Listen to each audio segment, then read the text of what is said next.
잠시 후 모인쌤의 강의가 시작됩니다. 집중해주세요. 이제 마지막 단계예요. 투부사 힘내봅시다. 자, 이번에는 부사적 용법 보도록 하겠습니다. 자, to 동사가 부사 기능을 할 때는요, 제목에 아예 이렇게 뭐뭐하기 위해서라고 적어 놓을 만큼 10개 중에 8, 9개의 문장은 전부 다 뭐뭐하기 위해서라고 해석이 됩니다. 자, 그러면 어떤 위치에서 부사 역할을 하게 될까요? 당연히 부사 자리에서 부사 역할을 하게 되겠죠. 부사 자리란 이렇게 문 두와 문 미가 되겠습니다. 그래서 문장 맨 앞과 문장 맨 뒤에 등장하는 경우 투 부사로 뭐뭐하기 위해서라고 해석한다 라고 정리하고요. 그럼 뭐뭐하기 위해서 가장 중요한 이 부분부터 살펴보도록 할게요. 어떨 때 그래도 우리가 이렇게 해석되는 경우를 좀 분류할 수가 있거든요. 첫 번째는요, 자동사. 우리가 앞에서 배웠을 거예요. 일형식 동사라고 해서 여기 주석 13번 가보면 8페이지 일형식 동사의 종류 참고라고 돼 있죠. 그래서 8페이지 일형식 동사를 가보면 go, come, run, walk, travel 등 일형식 동사, 그렇죠. 목적어가 필요 없는 그런 자동사, 뒤에 부사 정도 나올 수 있는 그런 게 나오게 되면 그 뒤에 나오는 투동사는 부사 역할 중에서도 뭐뭐하기 위해서라고 해석을 한다라고 이해하면 되겠어요. 자, 그 다음에 의무 뉘앙스라고 되어 있는데요. 의무 뉘앙스 보시면 should, must, need 이렇게 되어 있습니다. 우리말로는 뭐뭐 해야 한다라는 의미를 가지고 있는 그런 조동사들을 이야기하는데, 그 조동사와 동사가 결합해서 문장 내에 사용되게 되면 그 뒤에 나오는 투동사는 뭐뭐하기 위해서라고 해석될 가능성이 매우 높은 거죠. 자, 그 다음에 의도된 행동 이렇게 되어 있습니다. 자, 의도된 행동이라는 것은요, 의도 플러스 행동이 결합된 것인데요. leave 떠나다, practice 연습하다, try 시도하다, 노력하다, attempt 마찬가지로 시도하다, prepare 준비하다, use 사용하다, learn 배우다 이런 뜻의 동사들인데요. 이런 동사들이 투동사와 결합을 하게 되면 뭐뭐하기 위해서라고 해석을 한다, 이렇게 정리를 해놨습니다. 자, 그러면 실제로 문장에서 어떻게 해석이 되는지 하나씩 살펴볼게요. 모인 스타일. 첫 번째, 자동사와 결합입니다. 여기 보시면 went, 당연히 go의 과거형이고요. traveled, travel의 과거형이죠. 그래서 이런 자동사들이 나오고요. 그 뒤에 to 동사가 나오게 되면, 이렇게 to 동사가 나오게 되면 이 to 동사는 뭐뭐하기 위해, 뭐뭐하기 위해로 해석이 된다. 부사적 용법이다. 이렇게 이해하시면 돼요. 선생님, 여기 나온 to는 뭔가요? 이렇게 물어볼 수 있는데, 이 to는 전치사입니다. 뒤에 명사가 나오기 때문에, 전치사 마찬가지로 뒤에 명사가 나오기 때문에 얘는 투동사가 아니에요. 투부정사가 아닙니다. 그래서 그는 갔다 도서관으로 할 때 으로에 해당하는 그런 전치사가 되고요. 과학자들은 여행했다 남극으로, 으로에 해당하는, 그렇죠, 전치사가 되겠습니다. 자, 그 다음에 의무 뉘앙스 볼게요. 의무 뉘앙스는 뭐뭐 해야 한다는 조동사라고 했어요. 그래서 should work 일해야 한다. 그 다음에 have to는 should예요. 그래서 have to adapt 하면 적응해야 한다 라는 거죠.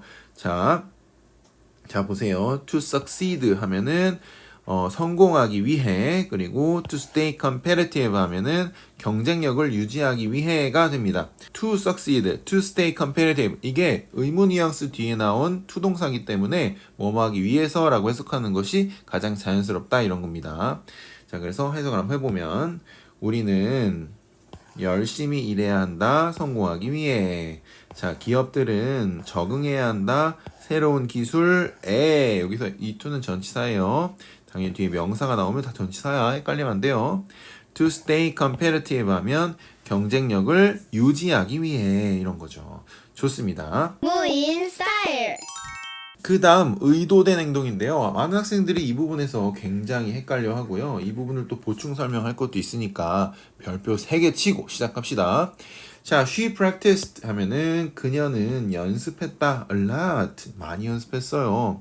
to improve her skills 하면은 그녀의 기술을 향상시키기 위해라고 해석을 합니다. 자, 중요한 것은요. 선생님, 여기 연습했다. 이것이 의도된 행동인가요? 네, 맞죠. 의도를 가지고 있는 행동이라는 거예요. practice, 연습하다. 뭔가 의도를 가지고 연습하는 거잖아요. 자, 그 다음에 she adjusted 하면은 조정했다라는 건데요. her presentation style 하면 그의 발표 스타일을 조정했다라는 거예요. 뭐 하기 위해? engage 하면은 끌어들이다예요. 청중들을 더 효과적으로 engage, 끌어들이기 위해라고 해석하죠.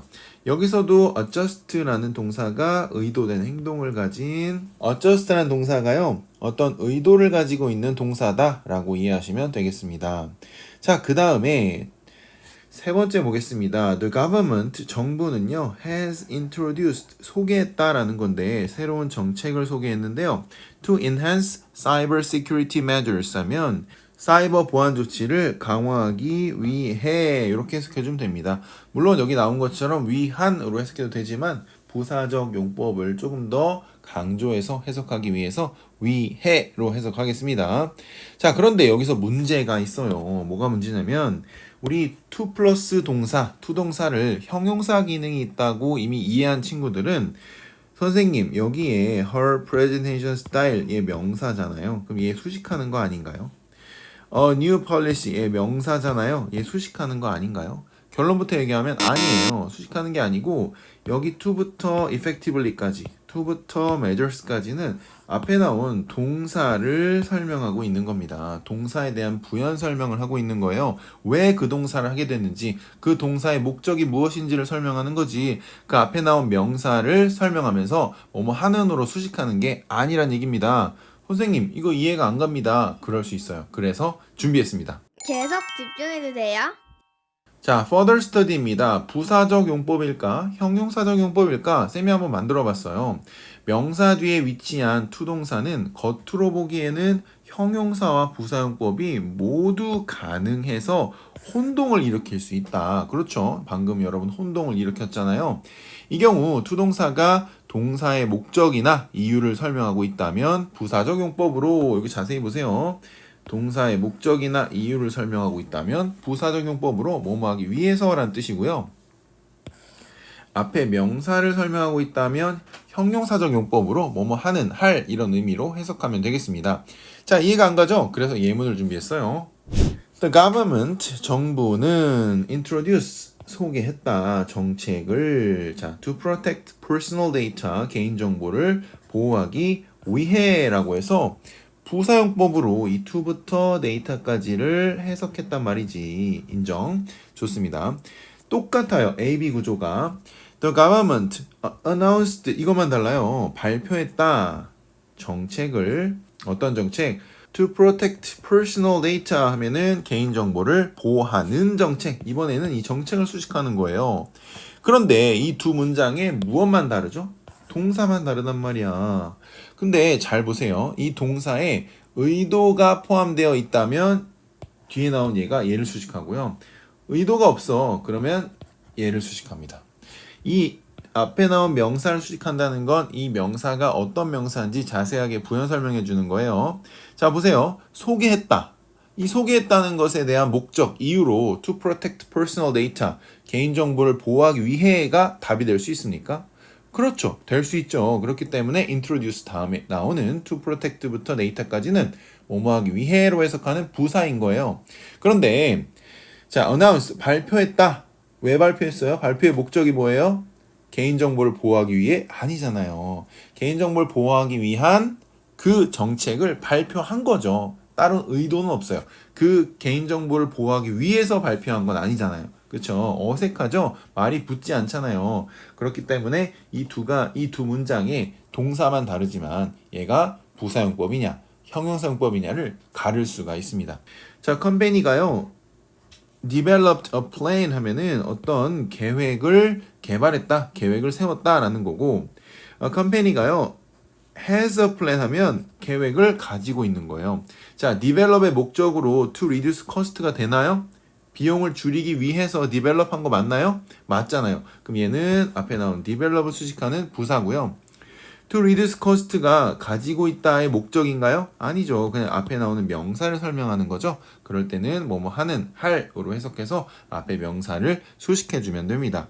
자, 그 다음 마찬가지예요. 그 다음 보겠습니다. introduce. 자, 연구자들이 도입한 거예요. 뭐를요? 어떤 방법을 도입했는데 왜 도입했나요? 그래요. 정확도를 높이기 위해. 자, 그렇기 때문에 이 앞에 있는 것은 그 도입한 것에 대한 이유, 목적이 되겠습니다. 자, B번 볼까요? This is an effective method. 이것은 효과적인 방법이다 라고 했는데 이다의 목적 말이 안 되죠. 그래서 얘는 이 앞에 나오는 an effective method를 수식하는 그런 형용사적 용법이다 라고 이해하시면 돼요. 그래서 부사냐 형용사냐 구분하는 방법 아시겠죠? 무인 스타일. 자, 그러면 두 번째 해석 보겠습니다. 우리가 부사용법은 뭐뭐 하기 위해서로 해석되는 경우가 10개 중에 8, 9문장이 그렇게 해석된다고 했어요. 그러면 그 나머지를 알아본다라고 생각하고 좀 가벼운 마음으로 그래도 이런 게 있구나라고 생각하고 들어주시면 되겠어요. 투부정사는 기본적으로 전치사 to의 미래지향적인 의미를 내포하고 있다. 그래서 자연 법칙이나 시간의 흐름에 따라 필연적으로 일어나는 일을 설명할 때, 자, 이 부분이죠. 설명할 때 그래서 뭐뭐 하다로 자연스럽게 해석한다 라고 되어 있는데 정확한 해석은 이런 거예요. 동사해서 동사하다 이런 게 뭔 얘기예요? 첫 번째 나오는 동사에서 두 번째 나오는 동사하다. 정확히 말하면 앞에 나오는 건 본동사, 두 번째 나오는 거는 그렇죠. 투동사 이렇게 돼요. 그래서 본동사에서 투동사 하다. 자, 그러면 water freezes 물은 얼어서 형성한다. 얼음을 어디에서? 영도에서. 그쵸? 그 다음 보겠습니다. carbon 탄소는 결합해서 뭐와? 산소와 결합해서 만든다. 뭐를? 이산화탄소를. 자, 마지막입니다. caterpillars 하면 애벌레예요. 그래서 애벌레는 자라서 된다. 뭐가? 나비가 된다. 이렇게 해석하면 되겠습니다. 그래서 뭐뭐하다 이해되십니까? 자연 법칙이나 시간의 흐름에 따라 필연적으로 일어나는 일을 설명할 때 이렇게 해석한다. 요거 기억해 주시고요. 자, 그 다음에 그러나라는 의미예요. 아니 투동사가 그러나도 해석돼요. 이건 너무 헷갈리는데요. 아마 이렇게 생각할 수 있을 거예요. 맞아요. 인정. 그래서 T를 내놓습니다. only to 부사 이렇게 돼 있는데 투부정사 앞에 뭐가 붙은 거예요? only가 붙어요. 근데 아마 쌤한테 들은 사람은 알겠지만 only는 부정어입니다. 왜냐면 only you라고 하는 순간 너만 하는 순간 그렇죠. 나머지 모두를 부정하고 너만이라고 지정한 거잖아요. 그래서 only를 부정어로 받아들일 수 있어야 합니다. 자, 그래서 only to 부사는 기대했던 것과는 다른 실망스러운 결과, 특히 예상과 다른 결과의 허무함을 강조하는 문장에서 사용되는데 그러나 결국 뭐뭐 했다 또는 하지만 뭐뭐 했을 뿐이다와 같이 해석한다. 자, 이거 기억해 두시고 그냥 문장에 적용하시면 됩니다. 문장 해석을 하려는데 투부정사인데 앞에 only가 있어? 그러면 이렇게 해석되는 경우가 대부분이다 라고 보시면 됩니다. He worked hard. 그는 열심히 일했다. 수년 동안. only 그러나 이런 거예요. 그러나 잃었다. 그의 직장을. 언제? 그래요. 경기 침체 기간에 잃었다. recession까지 해석해 주시면 되고요. I saved money. 나는 돈을 모았다. 수개월 동안. 그러나 깨달았다. 뭐를요? item was out of stock. 그 상품이 품절된 것을 깨달았다. 뭐 이렇게 해석하면 되겠죠? 그러니까 그걸 사려고 돈을 모았지만 실망스러운 결과가 나온 거죠. 그래서 이렇게 only to 부사까지 무인 스타일.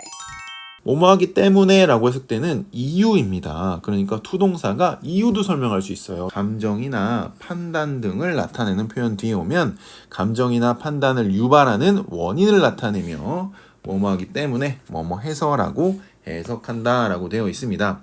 자, 여기 보시면 he was shocked. 이 감정이네요. 충격받은 거 아니에요. 그 다음에 it was wise 하면은 판단이죠. 현명한 이란 뜻이 wise인데 현명한지 안 한지는 내가 말하는 사람이 판단하는 거예요. 절대값이 아니잖아요. 자, 그래서 그는 충격을 받았습니다. to see, 봤기 때문에 이렇게 해석하면 되고요. It was wise, 당연히 얘는 가주어, 우리 이제 배웠다. 그치? 그러면 현명했다 라고 해석하면 되죠. 여기 of him이라고 있는데요. 먼저 해석 먼저 하고 그 다음에 설명할게요. 그가 라고 해석해서 의미상의 주어로 해석합니다. 뭐의 의미상의 주어? 뒤에 나오는 진주어의 의미상의 주어로 해석을 하는데 선생님 의미상의 주어는 for 명사 아니었나요? of 명사가 아니라 맞아. 근데 여기서는 of 명사가 쓰였어요. 왜요? 뒤에 설명할 거예요. 어디 뒤? 주석 14번 가보자. 감정이나 판단의 형용사 이런 형용사들이에요. 결합될 때 의미상의 주어를 for 명사가 아니라 of 명사를 사용한다 이렇게 되어 있어요. 그러니까 여기 보시면 이 wise 이 녀석 때문에 얘가 of가 된 거다라고 보시면 돼요. 계속 집중해주세요. 자, 그 다음에 5번입니다. 뭐뭐 라면인데요. 사실 거의 나오지 않지만 이런 경우도 있기 때문에 하나의 구조로 설명하려는 겁니다. 자, to 동사가 앞에 나와요. 문두에. 그럼 이거 어떻게 해석한다 그랬어요? 그래요. 뭐뭐 하기 위해서라고 해석한다고 했잖아요. 그런데 뒤에 문장을 보니까 이렇게 will이나 would가 나오고 동사가 붙었어. 그래서 will, would가 오면 어떤 경우다? 앞에 나오는 to 동사를 뭐뭐 하면이라고 해석한다 이거예요. 그러니까 얘가 뭐뭐 하기 위해서가 아니라 뭐뭐 하면 이렇게 해석을 하는 거예요. 신기하죠? 자, 근데 보면 알아요. To hear him speak. 자, 그가 말하는 것을 들으면 이렇게 해석하는 거예요. 우리 hear, 지각동사라고 앞에서 배웠죠. 앞에 배운 게 이제 하나씩 사용된다. 누적돼야 돼요. 누적 복습. 자, you will think, 너는 생각할 거야. 그가 교수라고. 그러니까 그가 말을 정말 잘하나 보죠. 자, 그 다음에 to see her paintings. 보세요. 그녀의 그림을 보기 위해서가 아니라 본다면 you would, 여기 보시면 여기도 will이 있고요. 여기도 would가 있어요. 너는 절대 생각하지 않을 거야. She self-taught. 그녀가 독학했다고. self-taught은 혼자 가르친 거니까 독학이라고 해석합니다. 자, 그 다음에 to look at the weather. 날씨를 보면 you would. 너는 생각할 거야. It's summer. 여름이라고. 이해되시죠?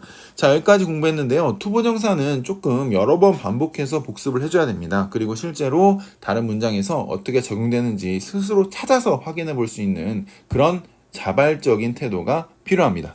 오늘도 수고 많으셨습니다.